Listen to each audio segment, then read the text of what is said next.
காட்டுல ஒரு புத்திசாலி முயல் ஒண்ணு வாழ்ந்து வந்துச்சு. எல்லா மிருகங்கள் கிட்டயும் நண்பனா இருக்கணும்னு ஆசைப்பட்டுச்சு. ஆனா காட்டுல உள்ள மிருகங்கள் எல்லாம் இந்த முயல் நம்மளை விட சிறியவன், இதுக்கு என்ன வலிமை இருக்கு அப்படி இப்படின்னு கேலி செஞ்சு அந்த முயலை ஒதுக்க ஆரம்பிச்சுட்டாங்க. அதே காட்டுல ஒரு பயங்கரமான சிங்கம் ஒண்ணு இருந்துச்சு. அந்த சிங்கம் விலங்குகளை வேட்டையாடுறத வழக்கமா வச்சிருந்தது. இதனால காட்டுல உள்ள விலங்குகள் எல்லாம் அந்த சிங்கத்துக்கு பயந்து வெளியே வராம அவங்க வீட்டுக்குள்ளேயே இருந்துச்சாங்க. ஆனா ஒரு நாள் இந்த விலங்குகள் எல்லாம் ஒண்ணு கூடி இந்த சிங்கத்துக்கு ஒரு முடிவு கட்டணும். இப்படி காட்டுல உள்ள விலங்குகளை எல்லாம் வேட்டையாடி சாப்பிட்டா இந்த காடே இல்லாம போயிடும். நம்ம எப்படி மகிழ்ச்சியா வாழ முடியும்? யாராவது இதுக்கு ஒரு யோசனை சொல்லுங்க அப்படின்னு பேசிக்கிட்டு இருந்தாங்க. ஆனா எந்த விலங்குகளுக்கும் யோசனையே வரல. எல்லா விலங்குகளும் மாறி மாறி அவங்களோட முகத்தை பார்த்துக்கிட்டு இருந்தாங்க. இதையெல்லாம் கவனிச்சுக்கிட்டு இருந்த அந்த புத்திசாலி முயல், என்கிட்ட ஒரு நல்ல யோசனை இருக்கு, நான் சொல்லவான்னு கேட்டுச்சு. உடனே அங்க இருந்த விலங்குகள், என்ன நீ யோசனை சொல்றியா? நீ எங்களை விட சிறியவன், உனக்கு என்ன தெரியும்? நீ எங்களை காப்பாத்த போறியா அப்படின்னு கேலியா பேசி சிரிச்சதுங்க. ஆனா அந்த கூட்டத்துல உள்ள ஒரே ஒரு ஆந்தை மட்டும், எல்லாரும் அமைதியா இருங்க, அந்த முயலும் நம்ம காட்டுவாசிதான், அந்த முயல் என்ன யோசனை சொல்லுதுன்னு கேட்கலாம் அப்படின்னு சொல்லிச்சான். உடனே அந்த முயல் எல்லா விலங்குகளையும் அழைச்சுக்கிட்டு அந்த பயங்கரமான சிங்கத்தை சந்திக்கிறதுக்காக போனதுங்க. அங்க போய் அந்த முயல் சொல்லிச்சான், சிங்கராஜா, நீங்க ஏன் எங்களை வேட்டையாடுறீங்க?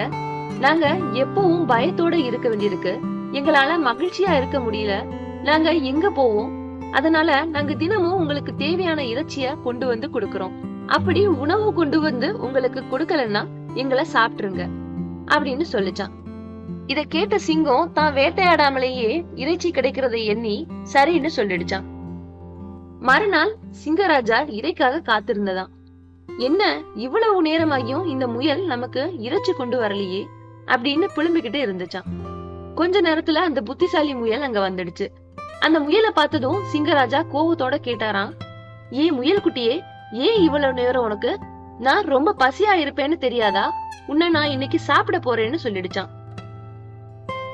உடனே அந்த முயல், நில்லுங்க சிங்கராஜா, உங்களுக்கான இறைச்சிய கொண்டு வர வழியில ஒரு கிணறு இருந்துச்சு, அதுல இருந்து ஏதோ சத்தம் வருதேன்னு எட்டி பார்த்தேன், அதுல ஒரு பயங்கரமான மிருகம் இருந்துச்சு, அது நான் தான் இந்த காட்டுக்கு ராஜா, நீ எனக்கு தான் இறைச்சிய கொடுக்கணும்னு என்கிட்ட கேட்டுச்சு, நான் அதுகிட்ட இருந்து தப்பிச்சு உங்க முன்னாடி வந்து நிக்கிறேன் அப்படின்னு சிங்கராஜா கிட்ட இந்த முயல் சொல்லுச்சு. இத கேட்ட சிங்கராஜாவுக்கு கோவம் வந்துடுது. என்ன விட பெரிய மிருகமா?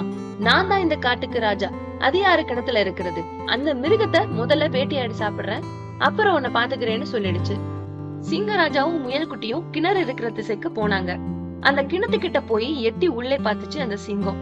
உள்ள தண்ணி இருந்ததுனால அந்த சிங்கத்தோட பிம்பம் அதுல தெரிஞ்சது. தன்னோட பிம்பம் தான் தெரியுதுன்னு தெரிஞ்சுக்காத அந்த முட்டாள் சிங்கம் அதை பார்த்து கத்த தொடங்கிடுது. கிணத்துக்குள்ள அந்த சிங்கத்தோட சத்தம் எதிரொலிக்கிறத பார்த்து உள்ள இருக்கிற மிருகம் தான் கர்ஜிக்கிறதா நினைச்சு, நான் போய் அதை வேட்டையாடிட்டு வரேன்னு சொல்லிட்டு அந்த கிணத்துக்குள்ள குதிச்சிடுது அந்த சிங்கம். கிணத்துல நிறைய தண்ணி இருந்ததுனால அந்த சிங்கம் அதுல மூழ்கி இறந்துடுச்சான். இத பார்த்த எல்லா மிருகங்களும் இவ்வளவு நாள் இந்த முயலை அவமானப்படுத்தினது தப்புன்னு உணர்ந்துச்சான். அந்த புத்திசாலி முயலை எல்லா மிருகங்களும் பாராட்டுனாங்க. எங்களையும் உன்னோட நண்பர்களை ஏத்துக்கொண்டு கேட்டுதுங்க. உடனே அந்த முயலும், நீங்க எல்லாரும் எப்போதுமே எனக்கு நண்பர்கள் தான், எல்லோரும் மகிழ்ச்சியா இருக்கலாம்னு சொல்லிடுது. உயரமான தோற்றமும் பலமும் இருக்கிறது மட்டும் வீரனுக்கு அழகு இல்ல, யாரு ஒருத்தருக்கு இரக்க குணமும் வல்லமையான புத்தி கூர்மையும் இருக்குதோ அவங்கதான் சிறந்த வீரன். இதுதான் இந்த கதையோட கருத்து. இந்த கதை உங்களுக்கு பிடிச்சிருந்துச்சுன்னா லைக் பண்ணுங்க, சப்ஸ்கிரைப் பண்ணுங்க. மீண்டும் இன்னொரு கதையில உங்களை நான் சந்திக்கிறேன்.